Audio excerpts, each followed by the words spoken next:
Bonjour les amis. Aujourd'hui, je vous propose un voyage dans le temps et dans l'espace. Grâce à M. Jörg Pelzer, à son ami Jean-Pierre Snayers, nous allons au Katanga, au 19e siècle, pour essayer de comprendre comment l'homme blanc est arrivé là-bas, qu'est-ce qui s'est passé pour que, ce jour-là, l'un d'entre eux sort son revolver et tue Msiri, le roi de Bayeke. Quelles ont été les conséquences de cet assassinat-là? Et où est-ce que nous en sommes aujourd'hui? Vous êtes prêts? Serrez vos ceintures, nous sommes partis. Sire, les Anglais. Quoi encore, les Anglais? Cécile Rhodes envoie ses émissaires auprès du roi Msiri. Ils cherchent à s'emparer du Katanga pour le compte de la reine Victoria. Ma chère cousine fait donc fi de l'acte de Berlin. Mais il est vrai que pour établir la souveraineté, il faut occuper le territoire, obtenir l'allégeance des roitelets indigènes. Envoyons une expédition, sire.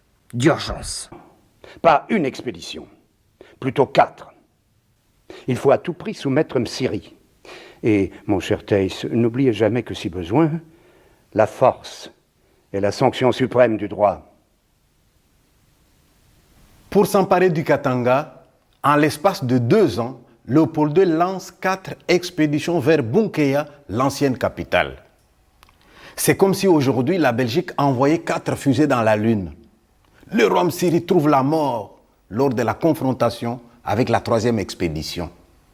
Un officier belge vide sur lui le barillet de son revolver. Ce coup de feu devait changer le destin de cette terre d'Afrique et celui de la Belgique. Alors, peut-on parler d'un épisode héroïque de la conquête coloniale ou peut-être du meurtre politique le plus rentable de l'histoire?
Les archives royales du palais à Bruxelles conservent un document ancien qui relate la saga de Msiri et de son peuple, les Bayeke.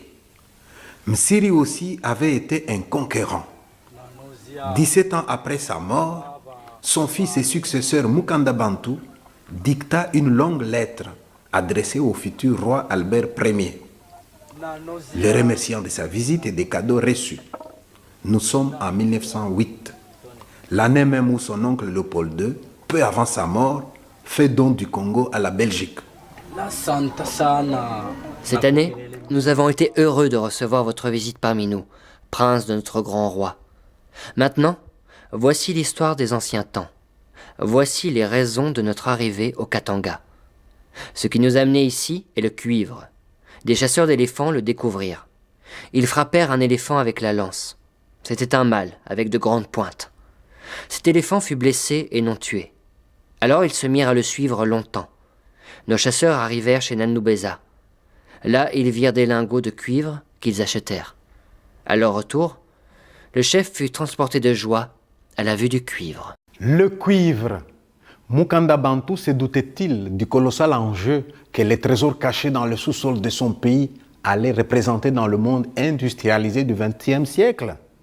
Mais sur la route du cuivre, de l'or, du zinc, de l'étain, du cobalt, de l'uranium, Msiri s'est dressé comme un obstacle qu'il fallait abattre et qui a été abattu. Au Katanga, on n'a rien oublié. Pour son peuple, le Mwami Msiri est un résistant, un héros. Et chaque année, les Bayeks se rassemblent à Bunkeya pour commémorer la mort du fondateur de leur empire perdu.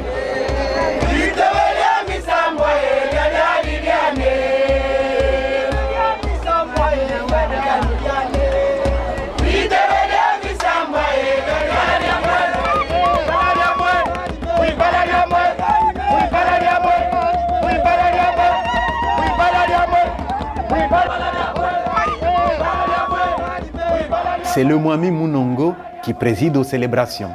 Il est l'arrière-petit-fils du roi Msiri.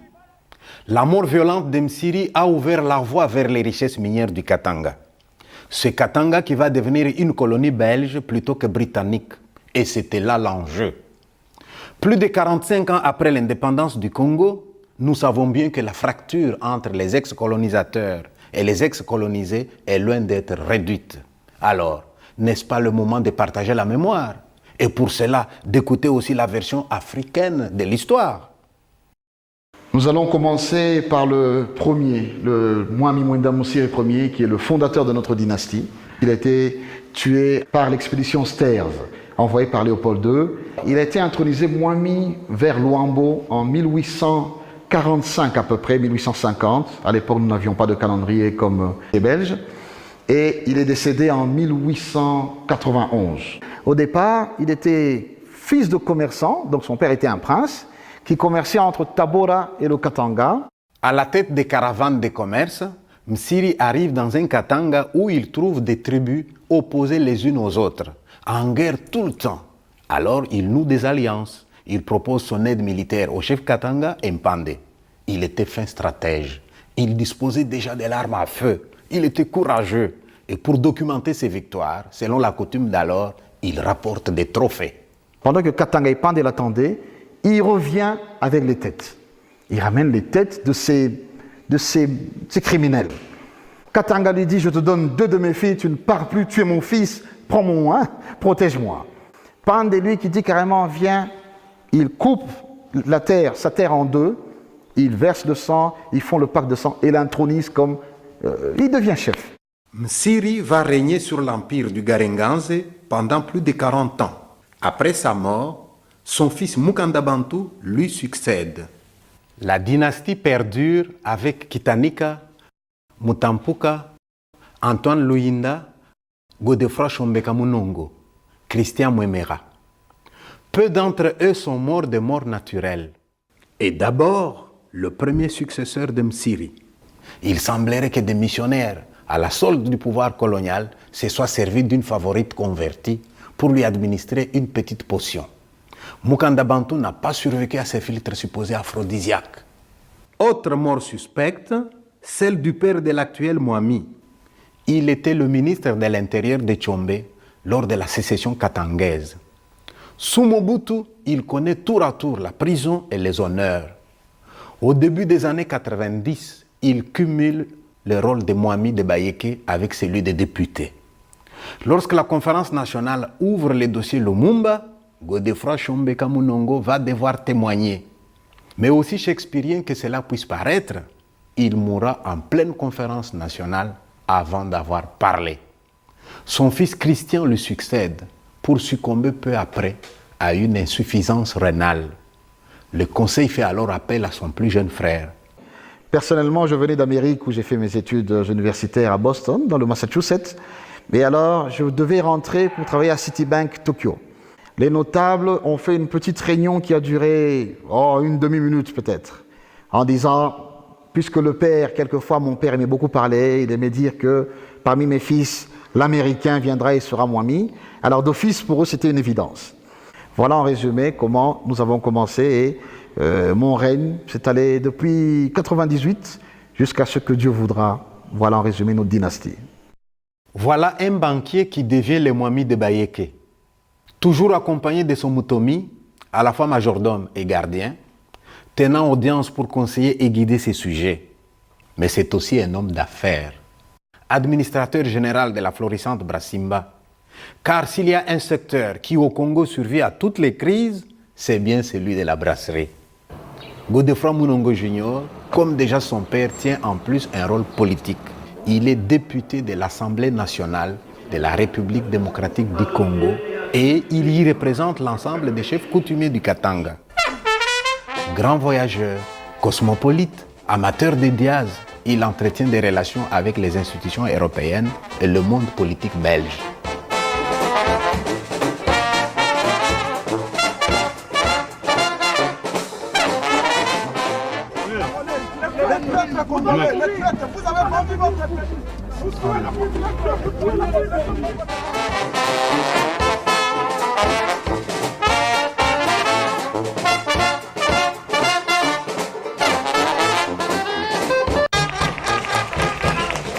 Le Mwami n'a pas de ressentiment. Pourtant, c'est un officier du roi des Belges qui a tué son arrière-grand-père.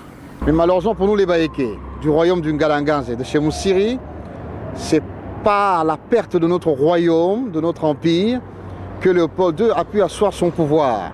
Le lendemain de la mort de Moussiri en 1891, Léopold II ou les caisses de Léopold II, les finances du roi, ont pu s'accroître considérablement grâce aux réserves qu'il a pu avoir au Katanga. Donc lui, en ayant ce qu'il a eu, nous avons perdu ce que nous avions. Pour en savoir davantage sur les circonstances de la mort de Msiri, il faut se rendre à Bunkeya et y revivre les événements de 1891 tels qu'ils ont été conservés par la tradition des anciens. Départ de Lubumbashi, capitale du Katanga, l'ancienne Elisabethville, un centre minier et industriel aussi vital pour la colonie jadis qu'aujourd'hui pour le Congo.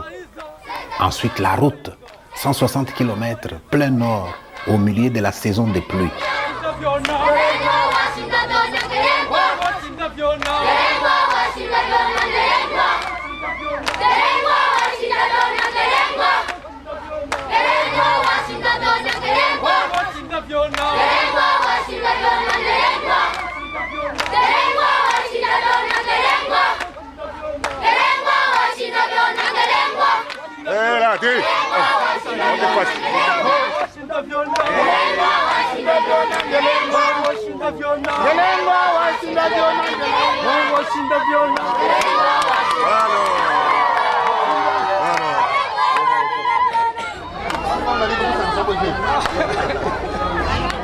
L'ancienne capitale du Ngalanganze est aujourd'hui une bourgade sans eau courante et sans électricité, mais raisonnablement prospère. En tout cas, les gens y mangent à leur faim. Des écoles, un hôpital, presque un rêve dans l'Afrique d'aujourd'hui.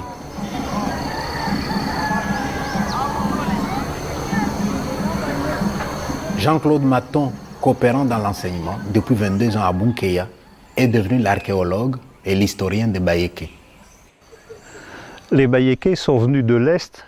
À l'origine, ils s'appelaient les Basumbois. Après tout un parcours ici au Katanga, Msiri décide d'installer sa capitale ici à Bunkeya à cause de la grande plaine fertile qui était là derrière nous et où il y avait beaucoup d'animaux sauvages, des éléphants, etc.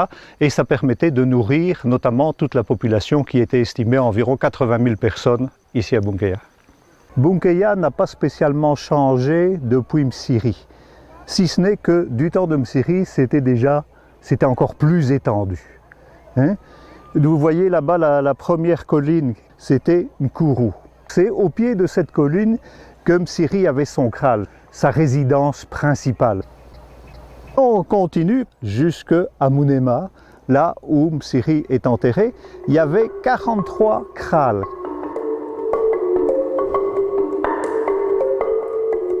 Nous surplombons ici Nkuru, la résidence principale de Msiri.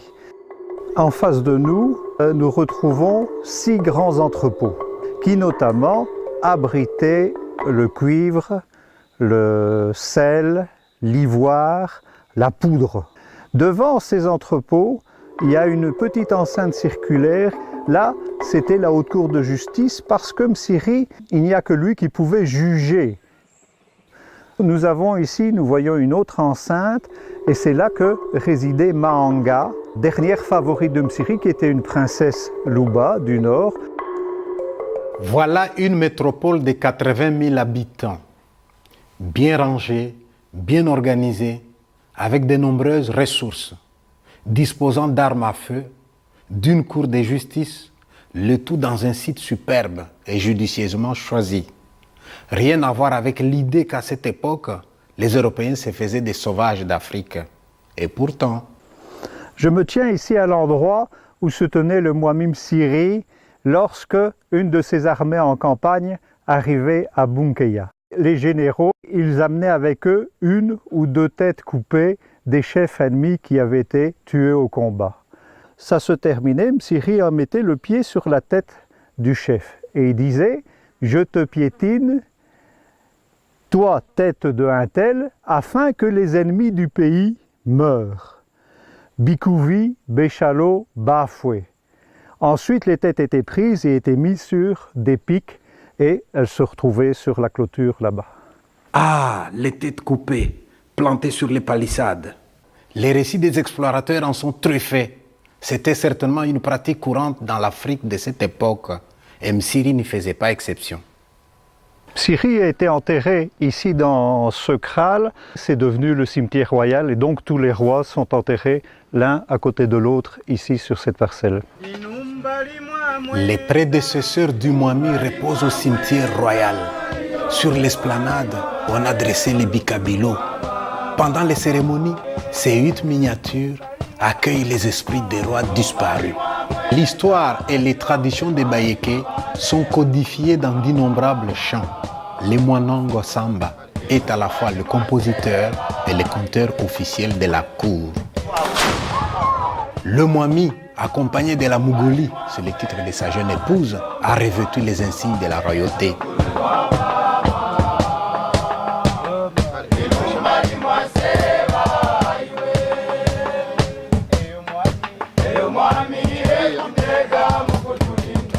S'accomplissent alors les rites ancestraux. Le Mwami invoque les esprits aux 4 coins cardinaux.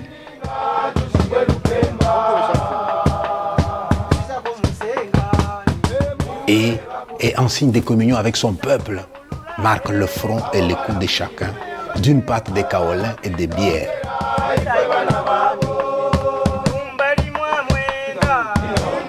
Pour gravir la colline sacrée, le Mwami est porté en triomphe, suivi par une foule en liesse.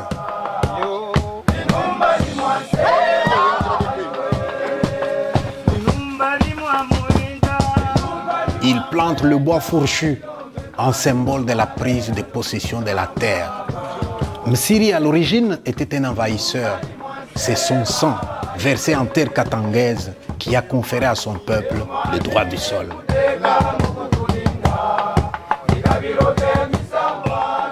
La nuit du 19 au 20 décembre, le Mwami la passera seul sur la colline sacrée. Pendant sa retraite, le conseil s'est réuni pour une grande palabre. Car si c'est le Mwami qui contrôle le conseil, c'est le conseil qui contrôle le Mwami.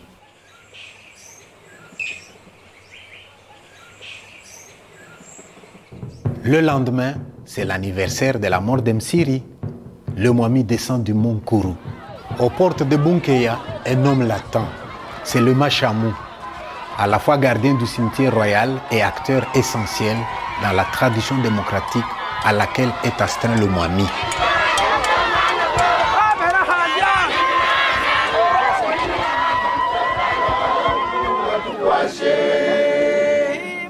En effet, chaque année, le Mwami remet son pouvoir en jeu.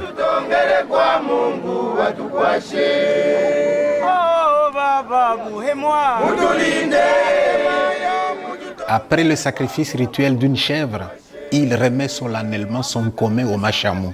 Cette courte lance de fer est le symbole du pouvoir royal. Dès cet instant, le Mwami n'est plus qu'un yéké comme les autres.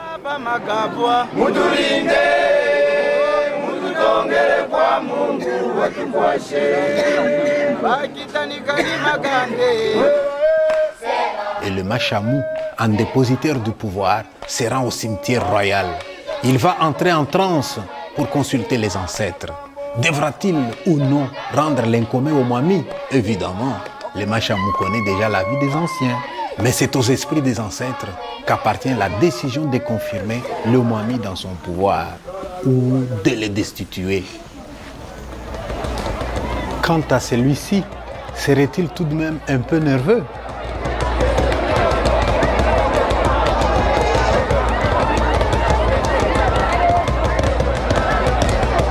Enfin, le Machamou revient.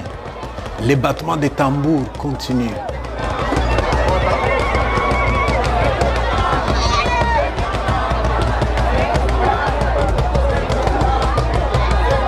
Le Machamou s'installe à la place du Mwami et c'est le Mwami qui claque des mains, alors que ce salut est normalement adressé au seul roi.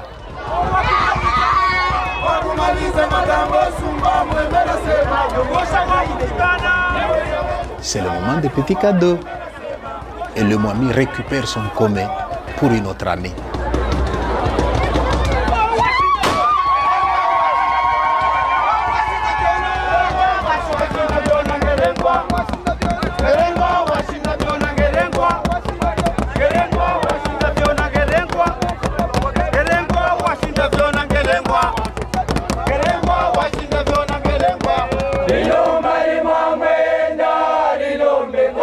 Ainsi, nous découvrons une culture, des structures politiques, des traditions ancestrales.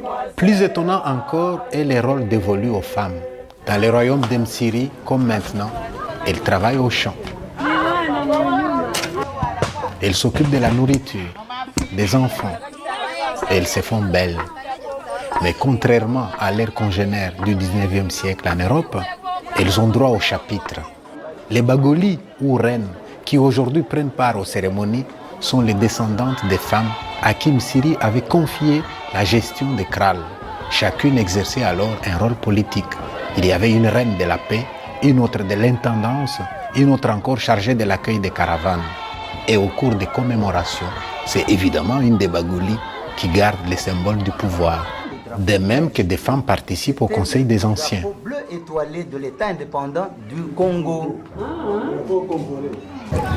Je m'appelle Mwanangwa Nsamba Maléji Gihumbe Célestin, descendant de la Mugweri Kapapa, première femme de Msiri.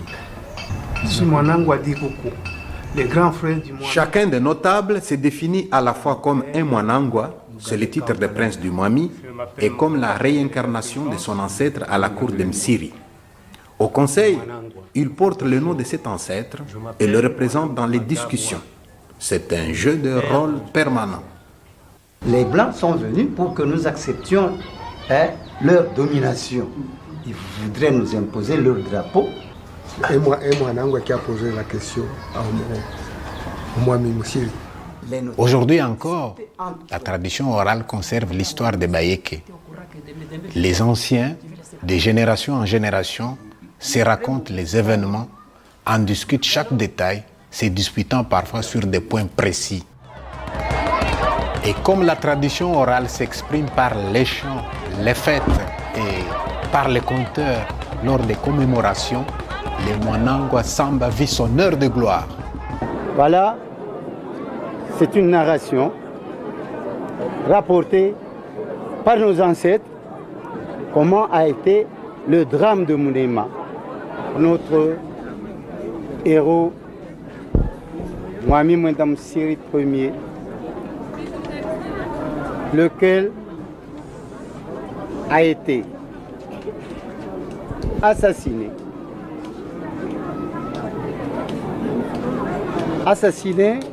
à Mounema par le brave capitaine Botson. Voilà, le mot est lâché. Assassiné. L'assassinat, c'est un meurtre avec préméditation. Et qui est accusé de ces crimes? Le capitaine Botson. Qui donc est ce capitaine?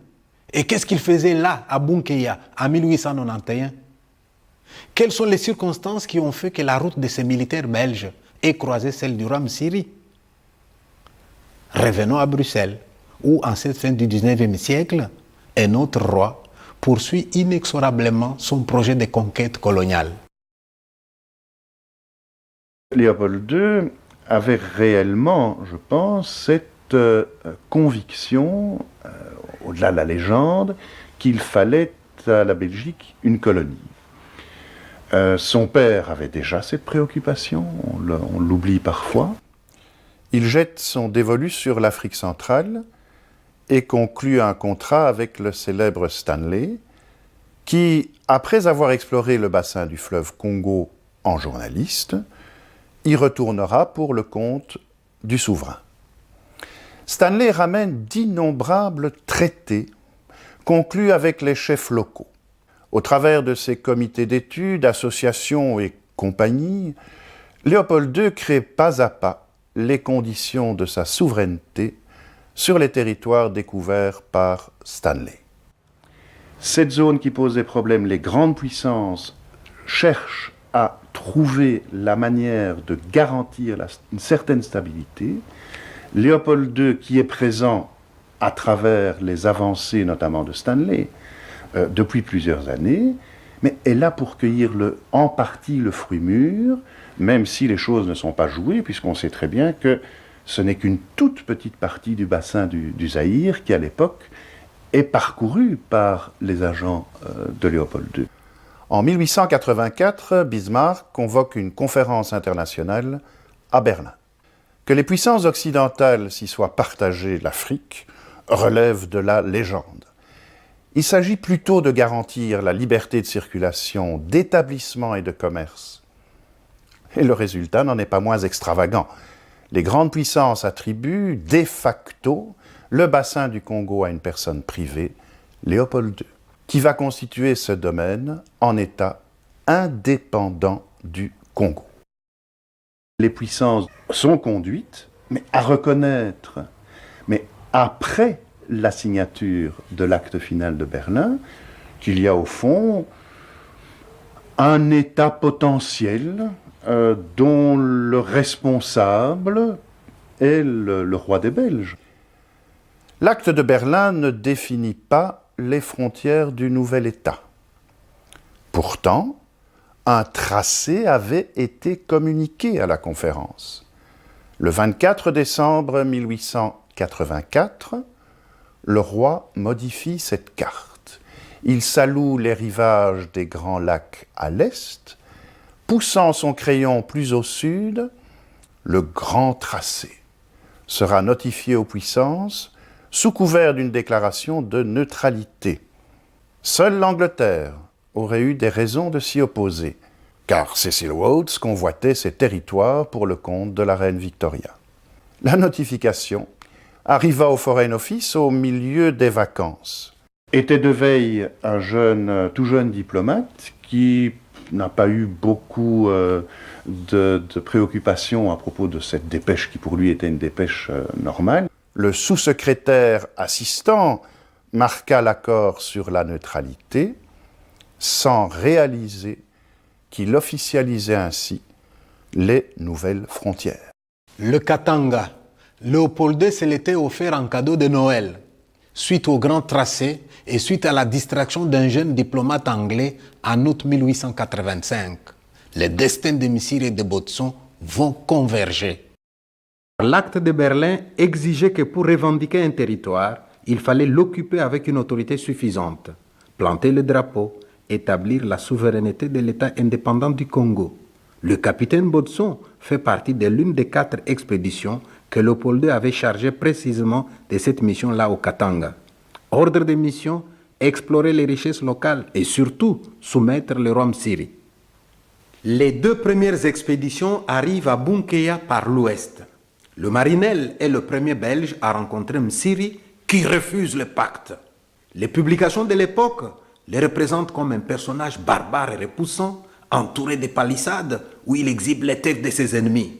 L'horreur qu'il inspire est censée grandir d'autant l'héroïsme des expéditions qui doivent le soumettre. La 3e expédition, avec plus de 100 soldats zanzibarites, est plus militaire qu'exploratoire. Elle est conduite par le capitaine Sters. Cet anglo-canadien, ancien adjoint de Stanley, était accompagné de son majordome. L'expédition qui était partie de Zanzibar compte 3 autres Européens.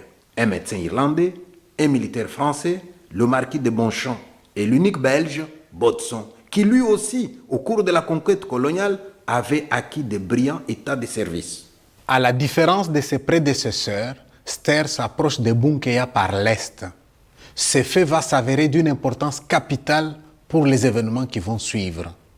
Ces événements, lors des commémorations, une troupe de jeunes les fait revivre à leur manière, par ce théâtre en plein air il prolonge les jeux de rôle des anciens.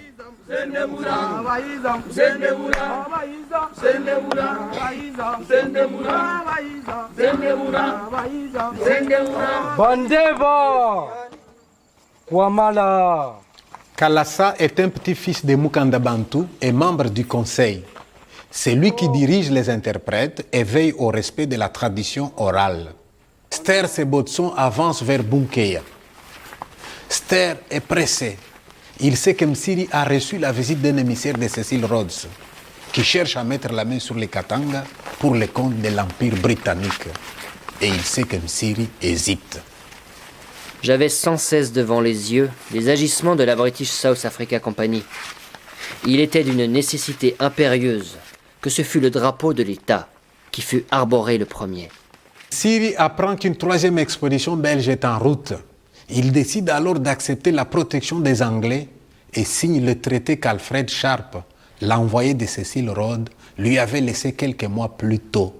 Les messagers partent vers l'Est pour livrer les documents. Et c'est de l'Est que Ster s'approche. Il est britannique, il parle swahili, mais ne connaît pas le français. Le quiproquo est programmé. Voici ce qu'écrivit l'émissaire de Cecil Rhodes. Les documents furent alors envoyés par des messagers chargés de me rejoindre au Nyasaland. En route, ils furent rencontrés par le capitaine Stairs et son expédition. Celui-ci prit connaissance des documents et les détruisit. Quelques mois plus tard, je rencontrai Stairs en route pour la côte. Il admit spontanément qu'il avait détruit les documents. Nous n'eûmes pas de discussion à ce sujet. En amour comme à la guerre, tout est permis, fut notre conclusion. Lorsque Ster fait son entrée à Bunkeya, drapeau en tête, on imagine la surprise de Msiri. Il attendait les représentants de la reine Victoria et voilà l'homme de Léopold II. Mais il faudra bien qu'il s'arrange avec le nouveau venu. Il cherche à gagner du temps et fait indiquer un campement à l'expédition. Là-bas, la colline qui est plus allongée, donc la troisième, c'est à son pied, ici, qu'il y avait le kraal de Maria da Fonseca. Maria da Fonseca était une métisse portugaise et elle était importante parce que c'est chez elle qu'arrivaient toutes les caravanes, juste là, un peu dans le creux de ces deux collines, la grande allongée et l'autre. C'est à cet endroit-là que va se trouver le capitaine Stairs avec son expédition. Au bout de 3 jours d'attente, Msiri reçoit Stairs qui note. Il a des traits pleins d'une cauteleuse sournoiserie. Une observation que la photo d'époque ne confirme pas tout à fait. Le marquis de Bonchamp, pour sa part, décrit Msiri comme sorcier, menteur, fourbe, roué, entortilleur, tout en bourrelet de la nuque au menton. Msiri tergiverse. Stairs décide de couper court. Alors je lui dis, puisqu'il est ainsi, je vais arborer le drapeau que cela te plaise ou non. Aussitôt Bonchamp et moi, prenant avec nous 25 hommes armés, nous enlevâmes une perche de la palissade même du chef. Nous escaladâmes la colline située près du village de Msiri, et le drapeau fut hissé à cet endroit, sans qu'il y fît opposition.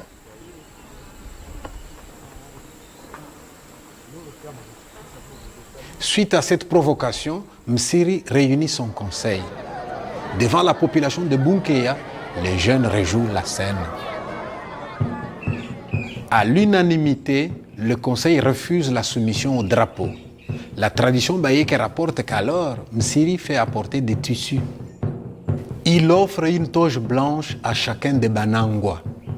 Mais à son fils Masuka, il remet une toge couleur de sang. Et rompant avec l'usage que veut que le Mwami doit toujours prendre ses repas seul, il convie Masuka à sa table. Viens manger avec moi, mon fils, car demain, nous avons un long voyage à faire, toi et moi. Agacé par différentes expéditions. La dernière, la plus déterminée, la plus armée, qui avait une mission de l'abattre, est venue de l'Est. On disait que dans ses rêves, il disait toujours le matin quand il traduisait ses rêves que la mort lui viendrait de l'Est. C'est ça. Y avait-il déjà un découragement? Pourquoi avait-il remis un tissu rouge à son fils pourquoi lui avait-il dit qu'il allait faire un long voyage, quels étaient ces longs voyages. Lui-même le comprenait. Et les Baïkés le comprenaient très bien. La nuit du 19 au 20, Msiri quitte Nkulu, enfin la nuit ou très tôt le matin, et il passe et il arrive là-bas chez sa seconde reine. Sa seconde reine, Iosio, c'était elle qui s'occupait normalement de la paix. Depuis Nkulu, là où se trouvait Sters, ça fait environ 3 km. Depuis le camp de Sters jusque Munema, ça fait aussi 3 km. Le capitaine Sters, qui voudrait faire le pacte de sang, lui, il envoie chercher Msiri à Nkulu. Quand il apprend qu'il est parti, il pense que Msiri a fui. Mais en réalité, quand vous voyez les distances, Msiri s'est simplement déplacé dans Bunkeya. Et il envoie Botson avec une centaine d'hommes et le marquis de Bonchamp pour amener Msiri. Je me trouve ici à l'endroit où se trouvait le marquis de Bonchamp, le 20 vers midi. Il avait déployé ses hommes ici sur la crête pendant que le capitaine Botson entrait à l'intérieur du kraal de la reine Iosio qui est marqué pour le moment par les grands arbres qui s'y trouvent là-bas en contrebas. Ce kraal possédait un fossé et des euphorbes autour du fossé et même les rues étaient bordées d'euphorbes. Donc même d'ici, Bonchamp ne voyait pas exactement ce qui se passait. Que s'est-il exactement passé le 20 décembre 1891 à l'intérieur de ces krals? L'épopée coloniale écrite par les Belges ne s'est pas privée de répondre à cette question. L'ouvrage du professeur Émile Verheleyen est représentatif de l'approche. Le drame qui s'était joué se devinait aisément. Le potentat récalcitrant doit avoir menacé l'officier belge. Ce dernier l'abattit, mais fut lui-même frappé si fort par Masuka qui tomba ensuite sous les balles des soldats qu'il succomba avant le soir. Après avoir établi sur base d'une simple supposition l'état de légitime défense de Botson, le professeur conclut, comme si c'était la chose la plus évidente au monde. La fin du tyran écarta l'un des principaux obstacles à la prise de possession du Katanga. Voilà pour le motif. Quant à l'action, Botson et Bonchamp avaient convenu d'un signal. 3 coups de revolver. Et au coup de feu, Bonchamp dévale avec ses hommes pour s'infiltrer dans le kraal. Comme la plupart des expéditionnaires, le marquis tenait fort soigneusement ses carnets. La fusillade retentissait encore lorsque je parvins à une place centrale. Hélas, là gisait mon pauvre ami grièvement blessé. Près de lui était étendu Msiri frappé de plusieurs balles. Je courus à mon compagnon. Malgré l'horrible blessure, il voulut me raconter ce qui s'était passé. En arrivant près de Msiri, il l'avait trouvé entouré de 300 guerriers. Il lui avait reproché sa fuite de Bunkeya en ajoutant qu'il voulait l'emmener pour palabrer avec le capitaine Sters. Le sultan, furieux, s'était élancé sur lui pour le frapper de ce sabre même dont nous lui avions fait cadeau. Botson, alors mis en cas de légitime défense, n'avait eu que le temps, pour ne pas être tué, de tirer sur son assaillant qu'il avait abattu de 3 coups de revolver. Mais il avait aussitôt reçu lui-même au côté droit un coup de feu, et il était tombé à terre. Ce témoignage que Bonchamp a recueilli auprès de Botson mortellement blessé, c'est la seule et unique source de la version coloniale. Peut-être faut-il la prendre avec précaution. Et tout d'abord, Msiri était-il entouré de 300 guerriers? Vous savez que les militaires sont souvent anonymes dans les scènes. On ne les cite pas, mais ils étaient là. Ils n'avaient pas de nom. En effet, un roi ne se déplace pas sans escorte, surtout lors d'une crise. Cependant, personne n'a empêché Botson et ses Zanzibarites d'entrer dans le kraal. Il était allé violer le domicile chez le roi. Il se fit annoncer, le Mwami refuse. Mais malgré tout, il est parvenu à entrer dans l'enceinte de Munema. Et bon, le Mwami était en détente, en divertissement avec ses femmes, il le tressait, comme vous savez, hein, quand quelqu'un est en intimité avec ses femmes, vous savez, le Mwami qui s'énerve, en tout cas dire qu'il n'a pas proféré des gros mots, là je mentirais. Il a proféré, il a dit, toi, tu n'es qu'un chien, tu n'es pas roi comme moi. Boni Matula. ici.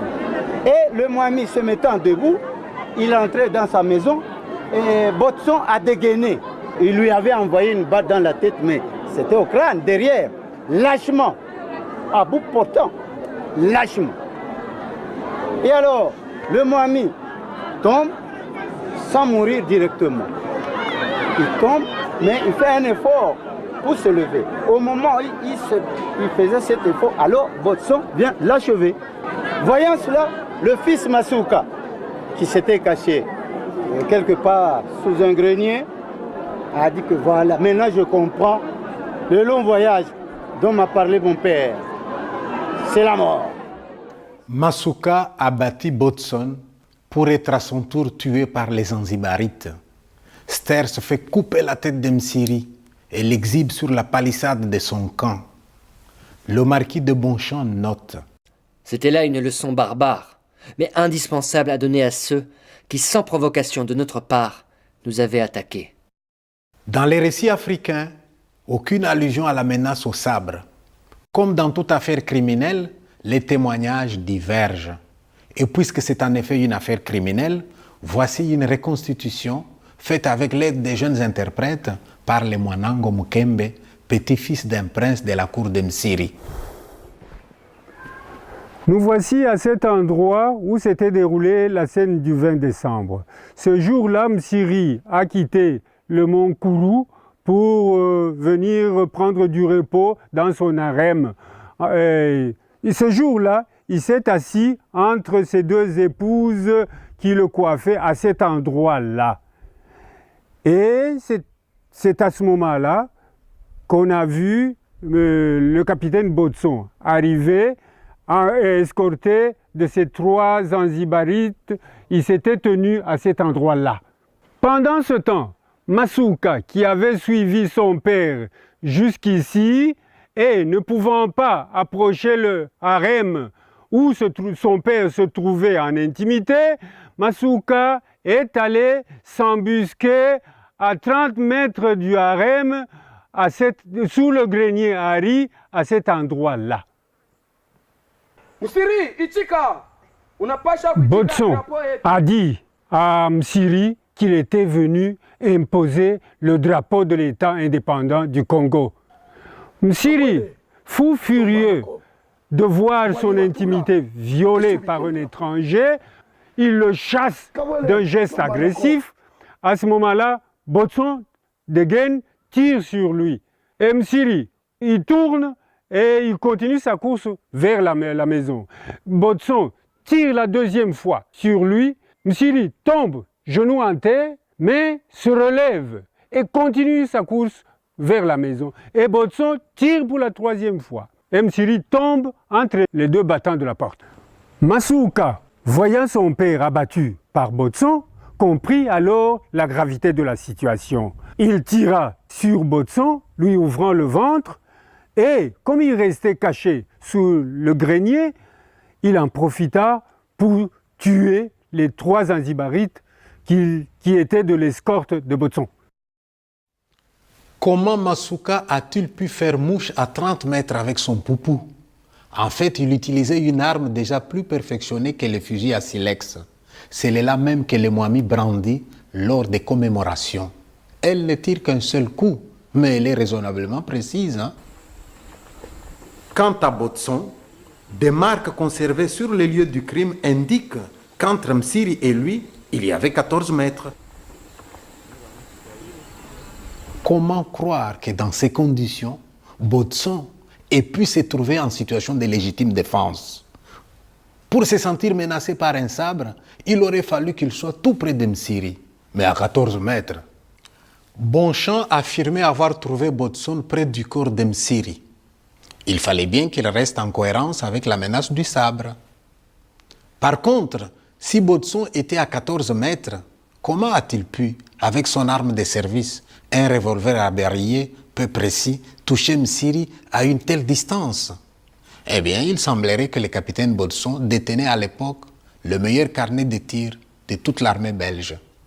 Pour ce qui est de la mort de l'officier, le capitaine Sters note: Le capitaine Botson fut ramené au camp.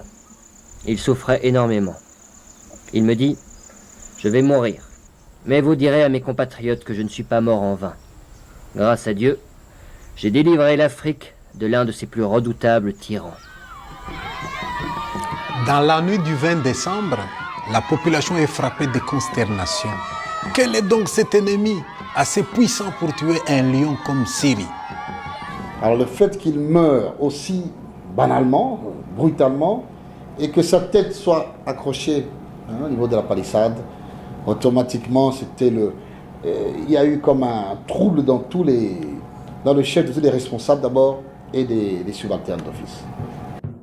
La mort d'Msiri survient en pleine révolte des Basanga, l'une des tribus qu'il avait soumises. Le gros des troupes est absent de Bunkeya, mais il reste assez de guerriers qui veulent venger leur roi. Alors, d'après ce que j'ai appris de mon père et de tous les sages, Talacha avait dit qu'attention, on peut exterminer l'expédition Sters, mais nous ne savons pas ce qui est derrière.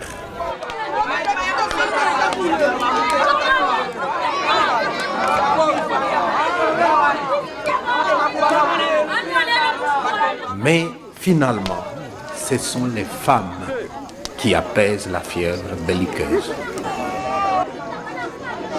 La reine Kanfwa lui dit « Chalo Chapiruka, vous déposez les armes parce qu'on ne va jamais en guerre sans un roi. Déposez les armes, finissons le deuil, enterrons le Mwami, et maintenant on aura notre Mwami, à ce moment-là, vous irez en guerre. » Sters réussit alors un tour de force diplomatique. Il désavoue l'acte de Botson et, en accord avec le conseil, fait désigner Mukanda Bantu, fils de Msiri, comme successeur. Sters aurait dit « Vous avez perdu un homme, nous aussi, nous sommes quittes, faisons la paix. » Le pacte est signé et le nouveau roi accepte les drapeaux bleus étoilés de l'État indépendant du Congo.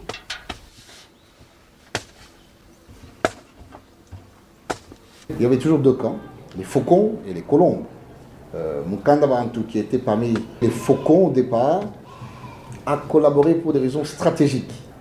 Mais historiquement parlant, quand on fait la synthèse, on n'avait pas le choix.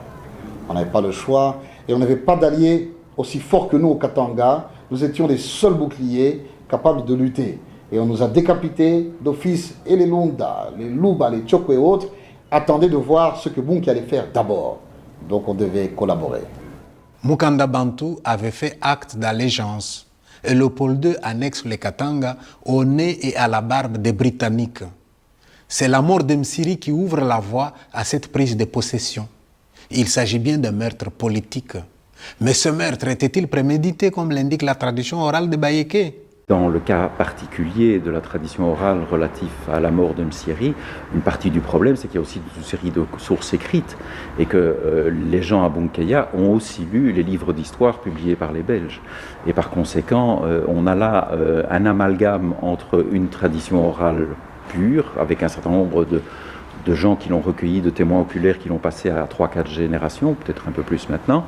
Et puis d'un autre côté, vous avez des situations où, évidemment, les gens ont lu ce qui a été dit dans les livres d'histoire, et donc tout ça fait un amalgame où il devient bien difficile de distinguer ce qui peut être la vérité vraie de ce que l'on aurait bien voulu qu'il se passe, ou de la façon dont les uns et les autres essaient de se donner le beau rôle. Assassinat ou palabre qui a mal tourné. Sans doute ne saurons-nous jamais ce qui s'est passé dans ce kraal. Une certitude cependant, l'attaquant, c'est Botson. Et à supposer qu'il ait tiré de sang-froid, avait-il des ordres? Et si oui, de qui? Les hommes qui sont au service de l'État indépendant, qu'ils soient belges, danois, italiens, allemands, français ou d'autres nationalités encore, ces officiers et sous-officiers de la force publique sont à des centaines de kilomètres de Boma et donc très souvent échappent au contrôle du gouverneur général qui lui répercute les instructions de Bruxelles. L'on a affaire là à des sortes de condottières, comme on en aurait connu dans l'Europe du XVIe siècle, au service effectivement d'une cause, mais ayant la bride sur le cou. En fait, il y a des instructions écrites qui sont indiscutables de la part du roi, qui consistent à utiliser la force le cas échéant. Ceci étant, il serait aussi ridicule de dire à propos du cas Msiri qu'à propos du cas Lumumba qu'un ordre franc et en clair a été adressé par Bruxelles, par Léopold II au départ du château de Laeken ou du palais royal de Bruxelles, à Boma, avec prière de transmission en vue d'assassiner Msiri. Là, nous relevons du simplisme le plus absurde. Cela doit en effet être plus compliqué. Imaginons les sentiments de supériorité des conquérants blancs, leur mépris pour les barbares africains. Songeons à la pression qui, après l'échec des expéditions précédentes, pèse sur Sters et Bodson. L'anxiété d'être doublé par les Britanniques, l'énervement face aux atermoiements de Msiri. Tout cela a dû crisper l'index de Bodson lorsqu'il pressa la détente. Et les Bayékés ne lui en veulent pas. Nous sommes des lions, pas des hyènes. Nous respectons l'ennemi mort.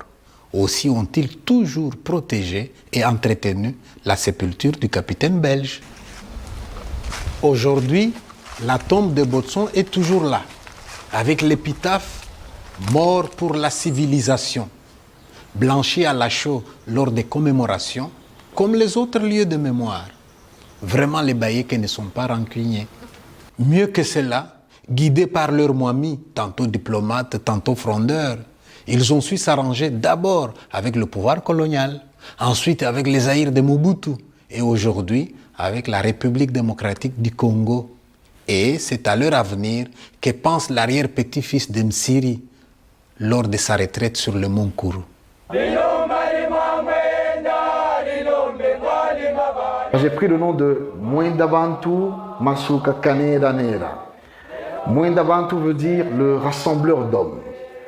Masuka, c'est le nom de mon grand-père. Et Kaneranera veut dire l'étincelle par où tout part.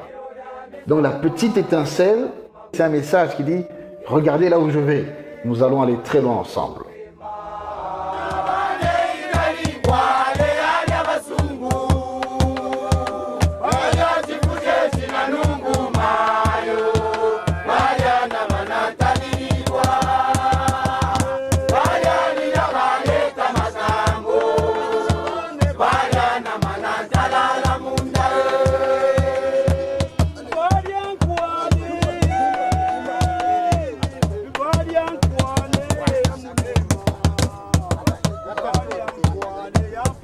Thank you.